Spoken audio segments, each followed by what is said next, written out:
So welcome to the latest episode of Gallifrey Pirate Radio, where we are talking Time of the Doctor. I totally just... my brain. Happy Christmas! Yes, Merry Christmas, Hanukkah, Kwanzaa, Beginning of New Kwanzaa. Year's, Yeah. Boxing Day. But we are your hosts of Gallifrey Pirate Radio. I am Davey Beauchamp, and I am joined by... Drew Meyer. So, Time of the Doctor. Time of the Doctor. Initial impressions. I liked it. Awesome. I have 6 words. 6 words for everybody out there. The 5 Doctors is now canon! I feel better now. Just checking. I know. I trust me. I've counted that a lot. For all you people that hate on the 5 Doctors, that have never allowed it to be canon, you're out of luck. It is now canon, not once, but twice in this episode, which made me very, very happy. Yes. Yeah. Yeah, okay. Gotcha. Yeah. Mm-hmm. Yeah. So, God, I don't even know where to begin with this. I don't know if I want to begin with what we like, what we hated, or I don't know where to begin this time. Let's start off with, if you haven't seen The Time of the Doctor, Stop now. watch Time of the Doctor, and join us when you come back. Yes. Welcome back. All right, good. Yeah. Because we will be talking extensive spoilers. Yes, spoilers. Lots Also of remember that spoilers. everything that we discuss on Gallifrey Pirate Radio is, of course, our opinion. Yes. So if you didn't like it, Davey will have his opinion for you. Yes, I will. Let's start off what we didn't like about it, because I think there's going to be a lot of stuff we did like about it. Uh-huh. So let's start off, what didn't you like about Time of the Doctor? Well, okay. First and foremost, I think that The Time of the Doctor was, on first watch, a pretty decent story. Mm-hmm. If you didn't pay attention to it. I think that, like a lot of Moffat's storyline, he bit off more than he can chew and attempted to close it all up at a very short period of time. And I think because of that, trying to fit up, knowing that he is going to be the showrunner for at least another year, so that we imagine, he did try to condense the entirety of Matt Smith's unanswered storylines into one. And because of that, I feel that it was not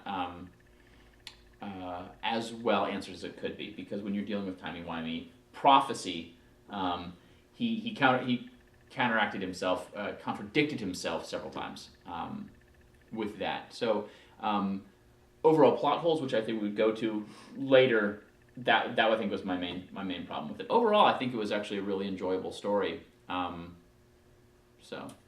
My one problem, which Drew pointed out that I had forgotten something, was the parents. I didn't feel those were the parents that raised Clara from the Rings of Akhaton, but Drew pointed out that is the wicked stepmother. So yeah, I lost sort of all complaints after that. You know, I wanted a good story. I got a good story. I wanted to have a fun time. I wanted an emotional ride.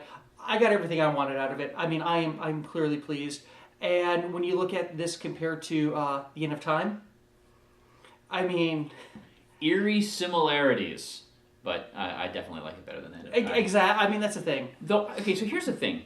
A lot of the last month and a half with the 50th anniversary has felt that people have been comparing it to the run of RTD's era. Yeah. And more so than a comparison, I feel it's an extension. I think what Moffat has done is looked at Russell D. Davies' run on it and said, Moffat is saying everything is canon. Yeah. I mean, he really has gone out of his way.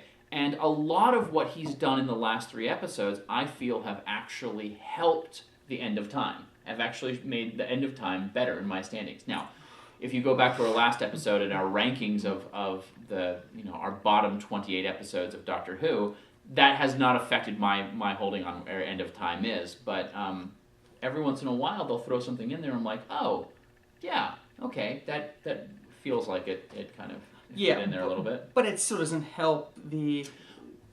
Oh, so, fun thing. So the parents, yes, right? So Dad, I don't know if it's the same actor. I didn't actually look that up. No. But the grandmother, Gran, looked really familiar to me. So when I went and looked up her, I found out something interesting about the quote-unquote wicked stepmother, whose name is Linda, by the way. What did I find out about her? she, I believe, was the voice of the evil Sontaran. What is the thing you can talk to? The cars. The cars that you, I can't remember what it's called now. Yeah. You know, that lock you in and drive you off cliffs. That was her voice. So the evil son of the Lindas, that was her voice. That is funny. And the Gran, Yeah. I knew I recognized her, and I couldn't figure out where it was from. She's from Vengeance on Varos.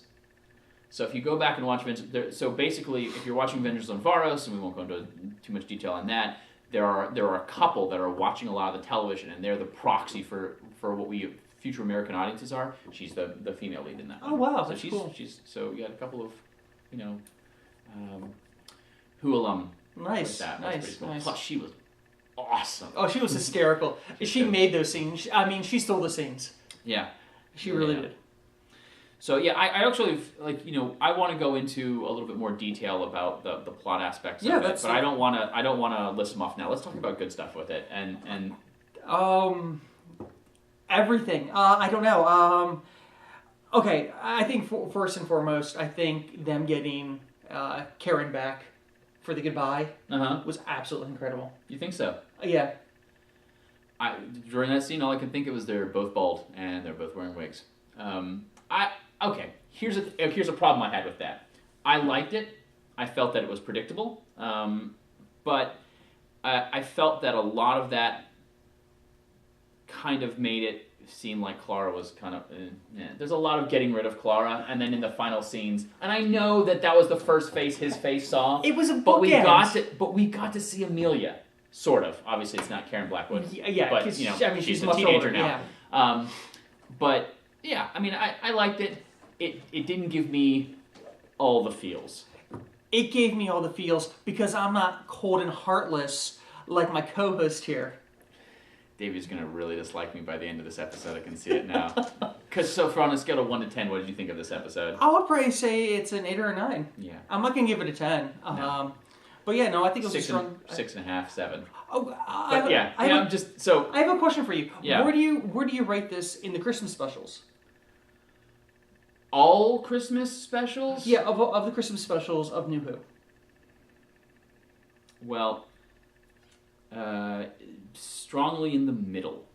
See, for me, I finally have a Christmas special I like through and through. Yeah. So this is definitely on my top of the Christmas episodes.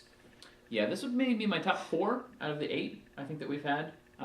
Christmas Carol, when we get further down our list of tops, Christmas Carol I think very highly of that episode. Yeah, his is going to be much higher than mine. Yeah. On that one. Yeah. Okay, that was just interesting. That's something I wanted to ask. All right, so you really liked the showing of Karen, who it's funny. I actually had to because they only showed her from one side the entire time. I wasn't 100% sure at first that was actually her. She looked like a young redheaded Uma Thurman, which is not a bad thing. I had to check myself several times. I will say about the episode is I liked it better the second time I saw it, rewatching it. Other things we liked? Well, talking about a second viewing, the one thing I did like about watching it the second time, I wasn't as emotional, so I could really enjoy the story more. Yeah. Because the first time, for me, it was the roller coaster. By the way, it's important to note that neither one of us saw it on BBC America, so we got to watch it commercial free. Yeah. Which a lot of what I've heard, the chatter of people who didn't like certain things, it was definitely, it's like paying for a movie, If I can watch a movie for free or reduced price at a matinee, I'm usually going to like it more. Having to watch it with commercials and constantly be reminded about crass consumerism around the holidays was not a lot of fun. So I got to see what a group experienced with it, and it was a lot of, BBC America, you got to work on your commercial timing. And I know that it's not anything they have any control over. Yeah. Though there were some, I think, intentional fades at moments that were a good time for commercials. Yeah. I like Handles. Oh, Handles is great. To me, that was a surrogate K9. Because I'm starting to wonder where the rights to K9 are tied up right now. Because I really felt that was supposed to be K9. I don't know. There's something in me that tells me that was supposed to be K9. It was the affirmative. I think so. I think it was the affirmative. I think that was a nod to K9. And I think there must still be some rights tied up. I guess they had the rights to use K9 and the Sarah Jane Adventures, not Doctor Who, because I know they are working on that second season of the K9 show in Australia. But that's neither here nor there. I just think that there's some rights tied up somewhere. I think Moffat's just attempting to make every single Who villain just softer and cuddlier. So you've got sidekick Sontaran. We got an earlier sidekick Dalek with Asylum of the Daleks. Strax. Apparently, I don't know if all Sontarans in Moffat's eyes are bumbling idiots, but certainly Strax's clone batch, because it's nice to see Dan Starkey being able to perform with himself. And their invisible tank. And I'm not sure if they got shot because they hit it and made noise, or just they weren't invisible. They weren't invisible, so it's just them floating along. Right, yeah. So, I didn't know if it was a hold off on maybe their costumes were also holographic projections, which I found to be did you like the everybody is naked or are they naked? Because I thought it was amusing at the very first. I thought the Doctor and Clara were the only two naked ones. Yeah. And everybody else was dressed. Because I got a little confused because, so everyone in the Papal Mainframe can see them as being naked? Yes or no? Correct. Because they could look past the holograms. They could look past the holograms. Yeah. So the holograms that we as an audience were seeing were what? Just for us? They weren't just careful borderline stuff? And also Clara could see the Doctor's, and we're not sure if the Doctor could see Clara's. Right. Oh, that's interesting. Oh, I see. So they have the holographic images on there, but the Papal Mainframe can see past them. Yeah. All right. Yes. It's got my shoe. You're not wearing a shoe. Exactly. Yeah. Oh, diminishing returns. I never want to see any more Weeping Angels again. I'll say this. Out of the use of the Weeping Angels since Blink, I think this is the closest that we've come to the Blink Weeping Angels again. I'll agree. Which actually brings me to one of the first points I thought of when I started writing my notes, and I have 6 pages of them. This was a real celebration of Murray Gold's score. The music in this was tremendous, and it throughout the entirety of the episode, I was making notes going, this is Clara's theme, this is Amy's theme, this is the Weeping Angels theme. Yeah. They actually used the Weeping Angels theme from Blink, which I thought was great, which of course, if you hadn't seen Blink, it wasn't going to matter, but if you had seen Blink, it totally... somethings that you're going to see some Weeping Angels. I really want the soundtrack. I mean, I really, really dug the soundtrack. I thought the soundtrack, the music was at its best in this episode. It was really good, really good. It's a real case. I'm finding this to be a really hard episode to critique because it's all over the place. Because you have a Christmas episode, which by their very nature are supposed to be light and fluffy. Yeah. But it's also a regeneration episode, which by their very nature are not light and fluffy. Yeah. It's an extra 12, 13 minutes to add more plot onto expansion. It's your third part of your trilogy, your Doctor trilogy. I think a lot of classic Doctor Who fans were probably expecting this to be bad just because time was in the title and they haven't had a whole lot of success. And I think that helped inform it. And again, I'm going to say that I didn't like it as much as you do, mainly because I like when Moffat's on, he is on. He's firing on all cylinders. And I think this story works really, really well as long as you don't dissect it. Well, I don't know. I think, I think even he said it, it's hard to live up to everybody's expectations. Oh, absolutely. You're never going to please everybody. Yeah. Because, there have been a lot of people hating on this episode, and I'm just asking why.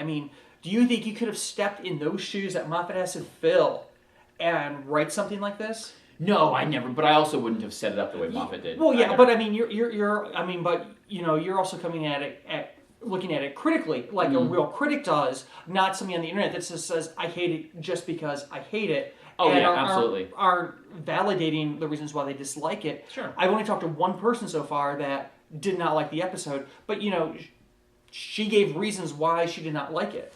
So pull out your list. Let's dissect this list.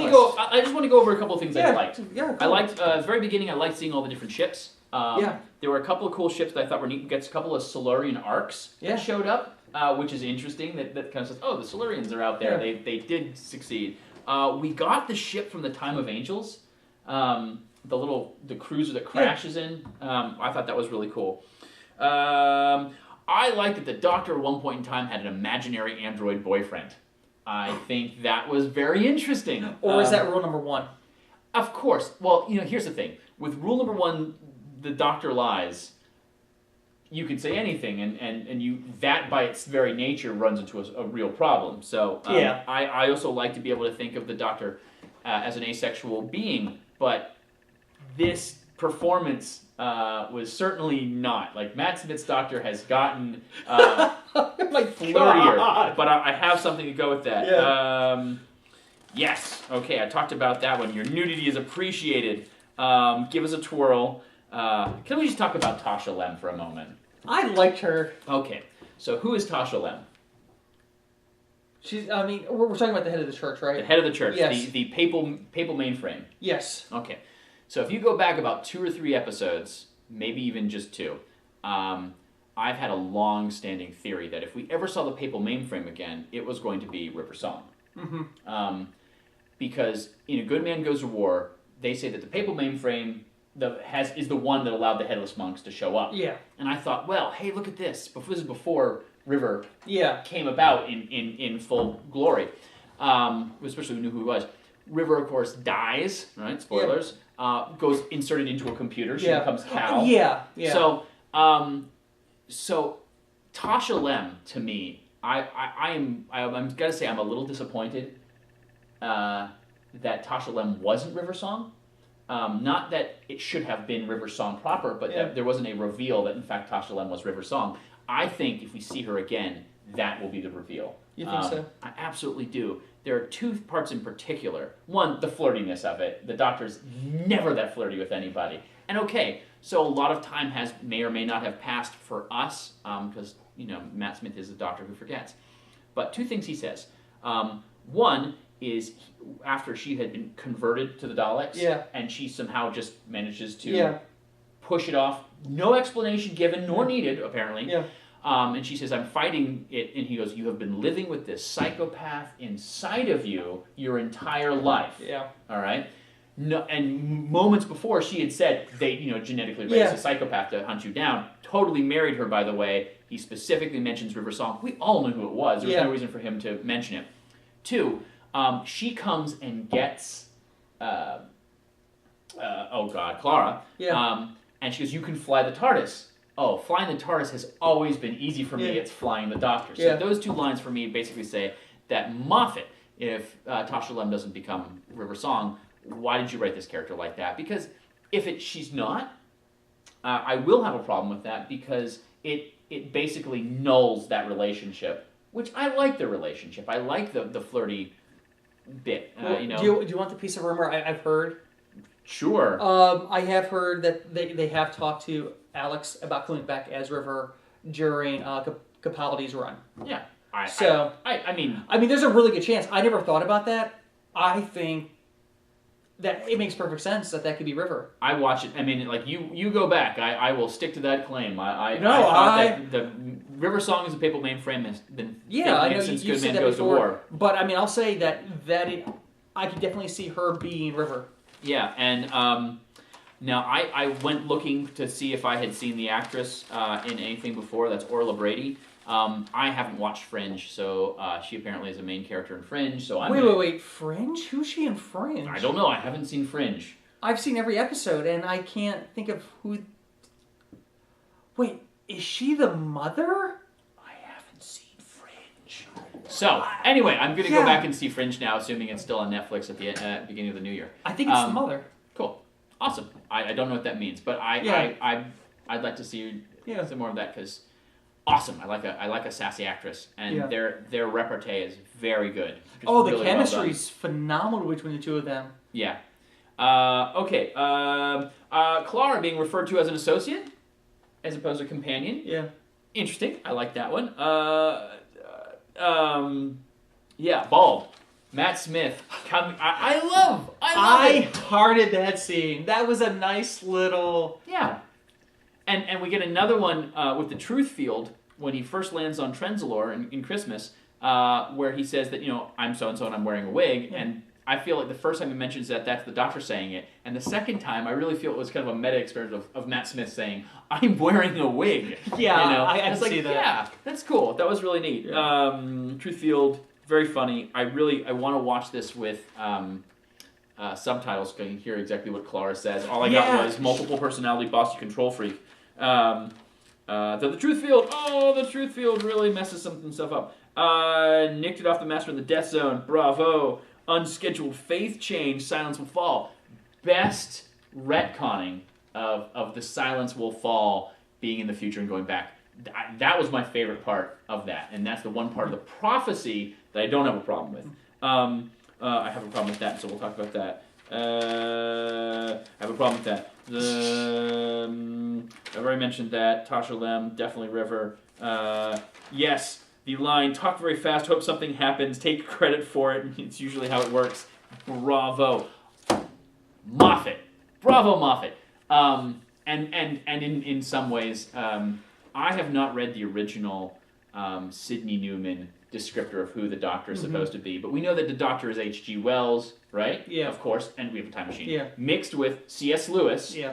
Last Christmas, the Doctor, the Widow, and the Wardrobe meets Father Christmas. Yeah.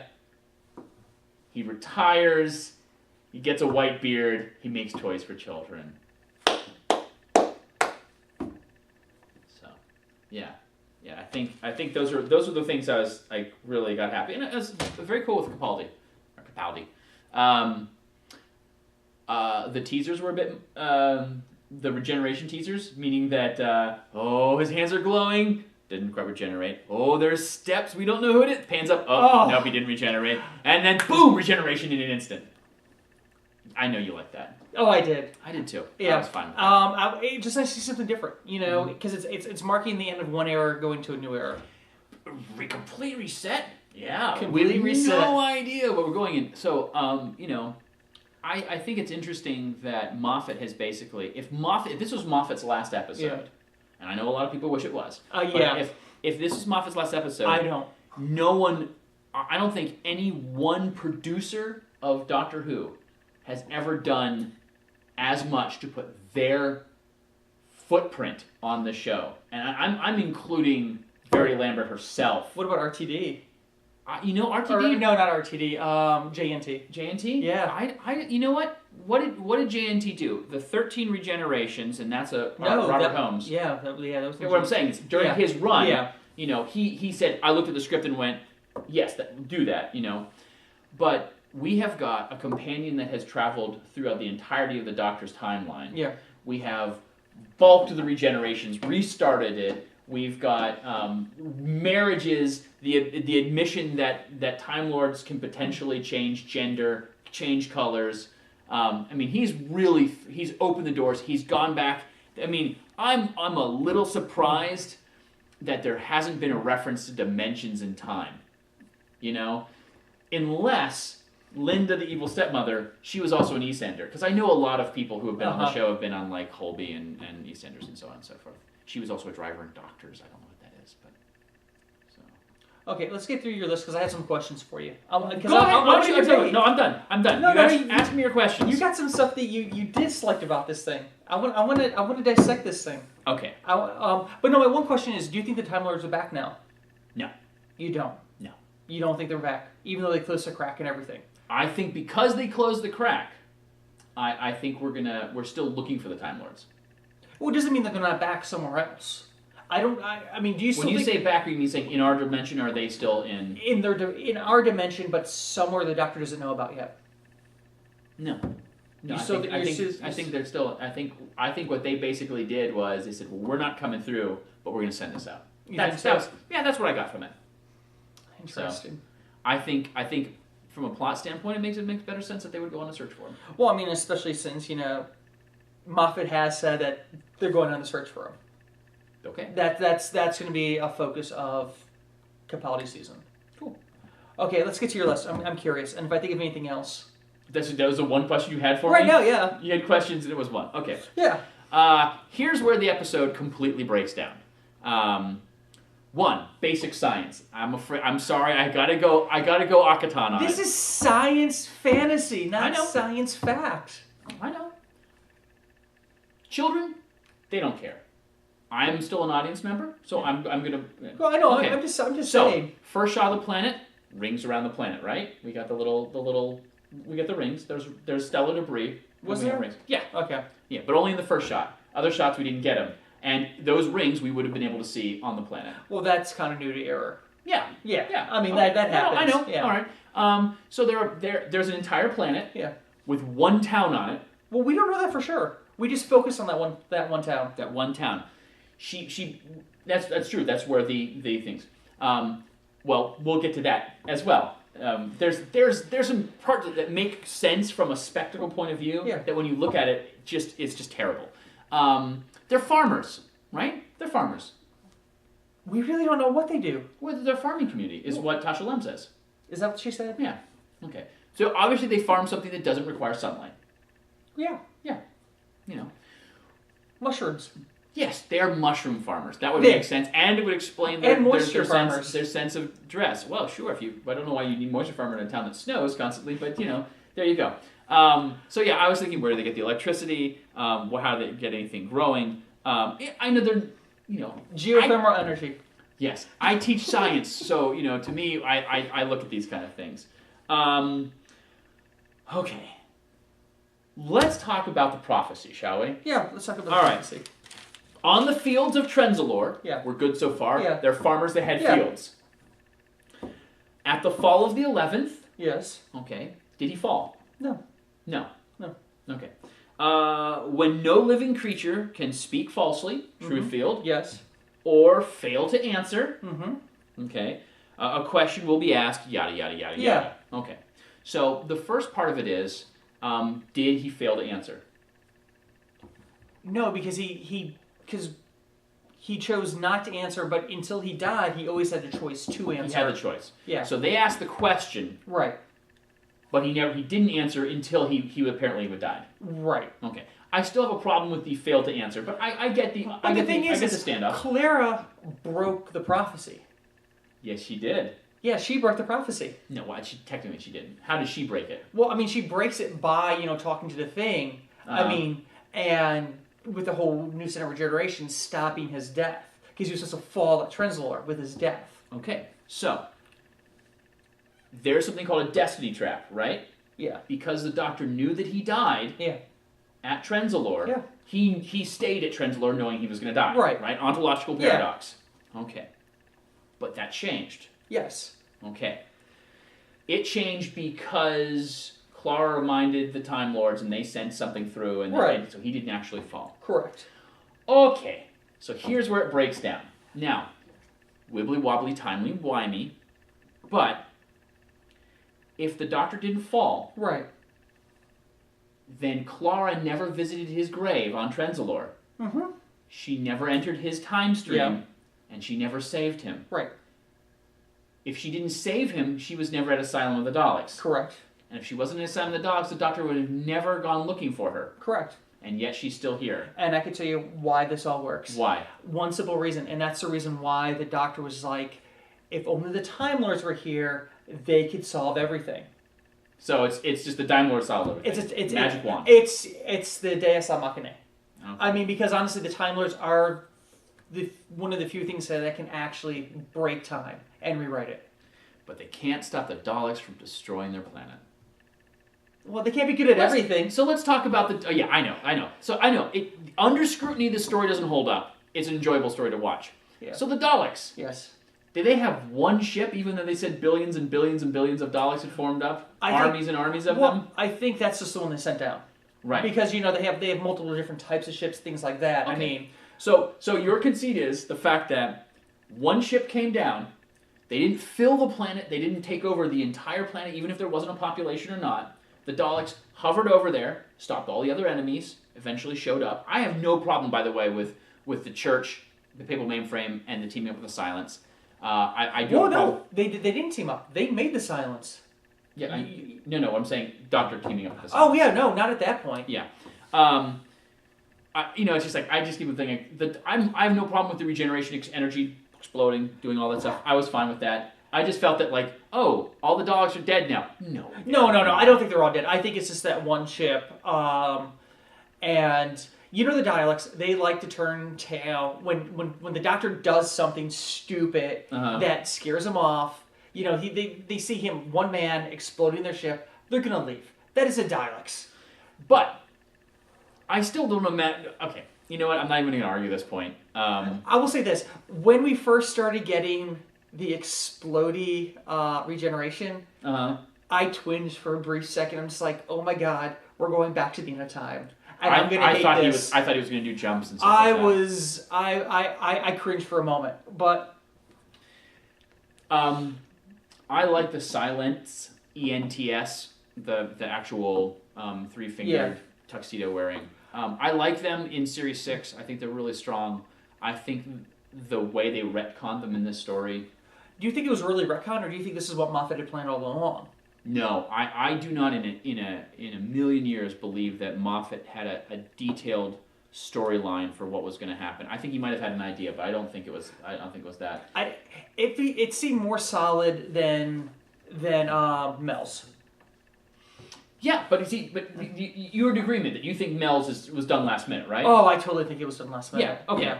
And see, I don't have a problem with that, because the only problem that Mel's is they never mentioned her, and I think they should have. It would have been great if they had, but it doesn't affect the story.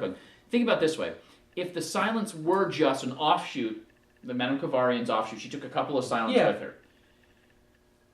They sent them to the very beginning of human existence. They sculpted all of human existence for thousands upon thousands of years simply to build a single spacesuit to put a psychopath in so she could potentially kill them, even though they didn't kill them, which they would have known because it takes place in their own past.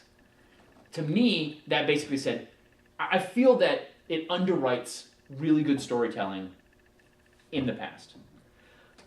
I don't know. I think Moffat's run on Doctor Who, when you sit down with it and everything, it's going to be the wibbly wobbly, timey wimey stuff.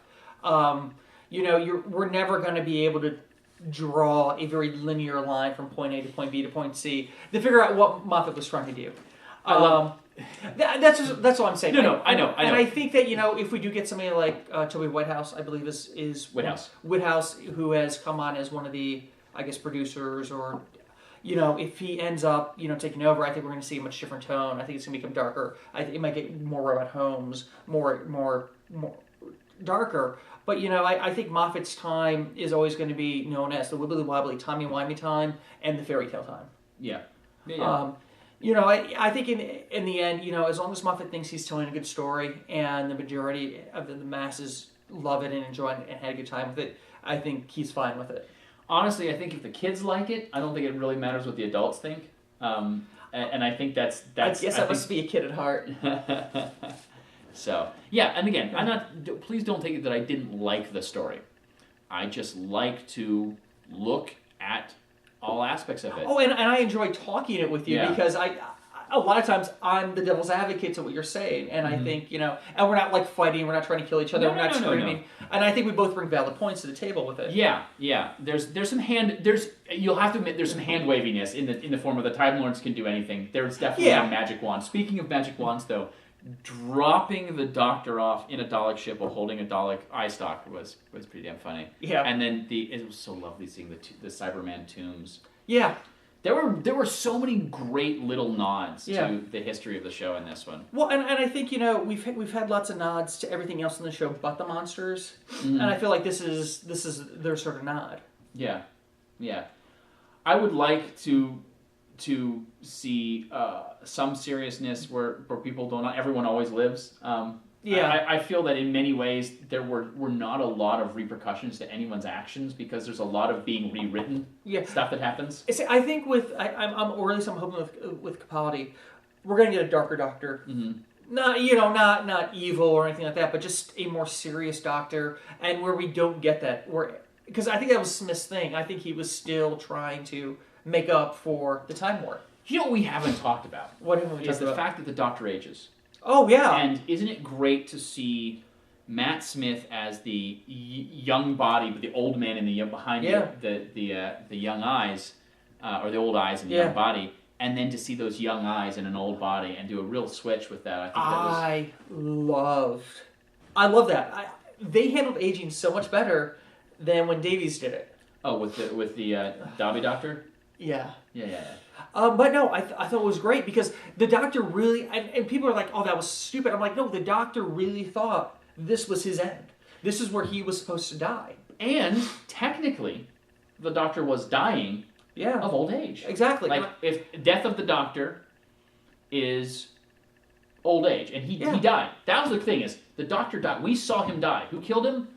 If you want something done right, you do it yourself. He died of old age. He just happened to get regeneration energy to use. It wasn't like they stopped him from dying. He did die. We saw him die. Yeah, no, I thought that was wonderful. And I'll say this, it wasn't Omega that blew up the TARDIS, but I got my answer. I just want to say that. I am very happy. I have an answer. I can now put that aside to rest. 3 years of continuity answers in a 5-minute span. And I thought I liked it. I thought he did a good job. Yeah. What do you think about the farewell? I mean, you liked it. Yeah. Oh, I mean, I thought it was great. It wasn't, the 10, 15 minutes we got at the end of time, which I'm glad we didn't get. Mm-hmm. I liked the bookend they gave us with Amelia and Amy. I thought it was extremely touching, and, her saying pretty much just Raggedy Man. Mm-hmm. It did me in. I won't lie. I cried my eyes out because of that scene. But I thought it was touching. I love stuff like that. I love when they pull those emotional heartstrings like that, for those of us who have hearts. I'm not referring to anybody else at this table. But no, I thought it was a great touching scene. And then the regeneration was just absolutely amazing. Oh, and I love the removing of the bow tie. Because the bow tie was Smith's thing. When you think about, if you think about his tenure, his costume, whatever, you might think Fez because that was his sort of joking sort of thing, but it was that bow tie. Absolutely. Because he single-handedly made the bow tie cool. For a whole new generation of people, and even those generations that thought they weren't cool made it cool. I mean, Smith and Moffat made bow ties cool. It's true, and I think a lot of people who are, in the future when they come to Capaldi. And someone mentions Doctor Who. You and I, when we hear Doctor Who, first thing that comes to my head when I hear Doctor Who is, I think Scarf. I can't help it. I think Scarf. Honestly, for me, Scarf, Celery. Sure.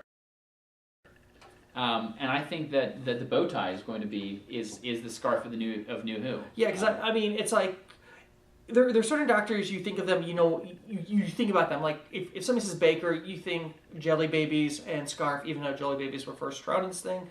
You like for Davison, you think the Celery. For Tennant, you really think about the trainers, the Converse. I mean, he made sand shoes. Yeah, he made Converse very popular. And for Smith, I mean, hands down, without a doubt, it is that bow tie. Mm-hmm. And I think, wow, the bow tie. Oh, stupid Time Lords. Stupid Time Lords? No, I just, it's like. Fixed points, you can't do a fixed point. Time Lords can. But we can't go to 1938 and save Amy and Rory. But Time Lords could have done it. No, see, I will say, I still, there's so many holes. You want to talk about an episode with holes. I know. And that is why it's rated so low for both of our lists. But I'll say this, it was nice that Karen came back for that, because, she didn't want to ever really come back and be reused. I thought this was an extremely touching and perfect way, if you're going to bring her back one time, to do it. Mm-hmm. Yeah. So what else do you have on your list, or have you pretty much covered it? There's just so many little weird things, but I think we're at a good point. Yeah. So let's. I mean, we got to talk Capaldi. Okay. What do you think we're gonna get from him? I have no idea. I don't even think Capaldi knows. I think that was a nod where I love the line. Do you know how to fly this? Which makes me wonder how much of Smith's memory or the other doctors came through to him. Because the one thing we do not know is what actually happens to a Time Lord when they get a new set of regenerations. Sure. Yeah, that's something that's never been explored before, and I'm actually kind of excited about that. Nothing might come out of it, something might come out of it, and what's that evil laughter for? 5 Doctors. So, if you haven't seen 5 Doctors, I turn love it off it now and then come back afterwards. Good, you're back. Fantastic. So the whole point in the Five Doctors is we have Barusa, right? Yeah. President Barusa manipulating all of the Doctor's time stream so that he can become immortal. Yeah, the new Rassilon. Right. So the thing is, if the Time Lords have the ability Yeah. to just give themselves new regenerations, technically that just makes you. And we are talking about Barusa here, Yeah. the most accident-prone Time Lord of all time. I mean, we see him in 4 different times, and he's different every single time. Maybe it's 3 different times, but it's like in the short span of like 1 season, Barusa changes twice, and it's like, oh, hi, again, new. But he also wanted the symbols of power that Sure. that came with Rassilon stuff. I mean, he wanted the power of Rassilon. No, I know. It just makes me think of it. And I will say this. With Moffat, the idea that was set forth in Day of the Doctor, in that any multi-Doctor storyline is immediately forgotten after it's done. Except by the current Doctor. Except by the current Doctor. Yeah. I like that idea because it makes it slightly more. Well, you sort of got that with, and I think Moffat might have wrote it. You sort of get that with Time Crash. Oh yeah. Why is that? Because Davison really didn't remember, and Tennant was remembering as Davison was remembering. Right. Yeah. So. Yeah. So I mean, you sort of got a taste of that. But yeah, no, I'm still so ecstatic when he put out that medallion. Oh, you should have seen the grin on my face. I actually screamed out, "Yeah!" I had no idea what was happening until he slapped the medallion on Handel's face because I just cannot hear it. He talks so fast. I do love it. Oh yeah, I don't know what else to say. I mean, when do you think we're going to get a teaser, or even a promo picture of the Doctor? Oh well, right now they're saying fall for the next season. Yeah. So we're looking at September, August. Yeah. So, 8 months or so. I imagine that. Because they're going to have to feed us something between now and then. Yeah. Well, and I haven't gone back and I think this would be a good idea. Let's see. 2005, we got Eccleston for the first time in March 26th. I want to say Tennant. We get Tennant for the first time. The end of that year, so we see it, but we don't get Tennant again until Christmas. So we get the Christmas Invasion. Yeah. So there really wasn't that far of a jump. Right. We get Matt Smith early April. Yeah. For him. So it's usually between March and April is when we have traditionally. So I imagine that we might get some teasers. They're really good at their web stuff that they've been doing. Now, this is an interesting thing that just popped in my head. Do you think the episode, Capaldi's first episode, do you think it's going to take place straight from that point? Or do you think we're going to jump straight into an episode? I imagine, well... Because, I mean, this is Moffat, I mean, after all. Yeah. Yeah, I don't know. I don't have a clue. If they do jump from that straight episode, it'll be very reminiscent of Matt Smith's first one, which... I actually think I like your idea. I think I would almost prefer that they're already... No, because the story writer in me wants to see Clara's reaction to this. By the way... What I'm thinking of, minisodes leading up. Oh, yeah. You know, some mini... Because, I mean, they got to keep our appetite wet. Sure. And, you know, it would be a lot easier to film a crap ton of webisodes right afterwards, leading up to the outfit, and you just, you know, start us off in a new story over here, but give us some webisodes to sort of it's a feed totally new world as it was in 1963 or even 2005, so the internet will play a part. By the way, Jenna Coleman did a fantastic job. I do feel that she was shoved aside with the story, but I think she did an amazing job. I had really good acting on everyone's part. She's incredible, and you know, honestly, if there's gonna be one episode where you shove the companion aside, it's this episode, or it's the regeneration episode, because it is supposed to focus on the Doctor. I really think, because it's a Doctor story. You know, most of the time, especially with New Who, we see most of the story through the eyes of the companion. Mm-hmm. You know, they are our gateway in. But when it comes down to the regeneration, I think that's one of the few times, and maybe the episode, where we first get the Doctor, that is really their time to shine, to show us what sort of Doctor they're going to be. Mm-hmm. And so I don't mind them getting sort of pushed aside, but I mean, I thought it was brilliant the way they used her. I loved her, getting mad that he kept throwing, sending her home to protect her. But they have their argument, but just bam, they fall right into because for him it's been 300 years, for her it's been moments. Yeah, moments when she was in space. Oh, and it's nice to see that she and the TARDIS have definitely officially made up. Yeah, because the TARDIS could have just suffocated her in the time vortex.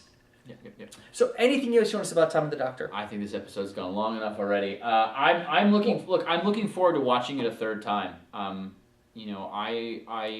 think I could watch this one again easily. And of the trilogy, it's not my favorite, but it's not my least favorite. So yeah, see, I'm looking forward to my Blu-ray set coming in, so I could sit down and watch the trilogy together. Because, like I said, I felt that these were going to be a trilogy, and I think they really did become what I thought they would become. I think it was good for a 50th anniversary celebration. Yeah. Yeah. So, I loved it. I loved it to death. This is, like I said, one of my favorite Christmas episodes. Still not number one on my list of top 10s.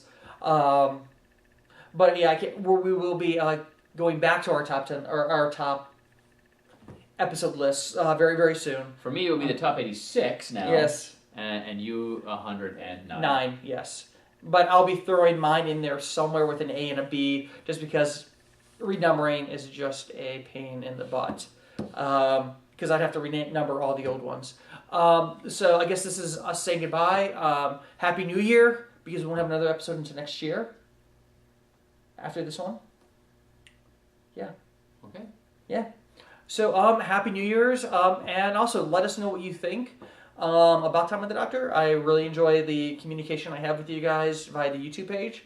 And I think that's about it. And we look forward to seeing all you guys at conventions next year. Because, it's convention time almost. Starting to wind up. Yeah. So, peace. I don't even want to know how long that is. Well, it's 4 o'clock, so. Oh, okay, not too horrible. It's probably going to be about 45 minutes. Yeah. We have another dick joke we didn't talk about. The Dalek eye stock. He holds the Dalek eye stock up, and all the Daleks show up, and the stock goes. Oh, so I didn't take that. I took it as oh my god. The re-mention of the pteroleptals and the Slovene. Cyberman tombs, holographic clothes. We get the boat horn via the Titanic. I really thought we were getting the Titanic there. Yeah.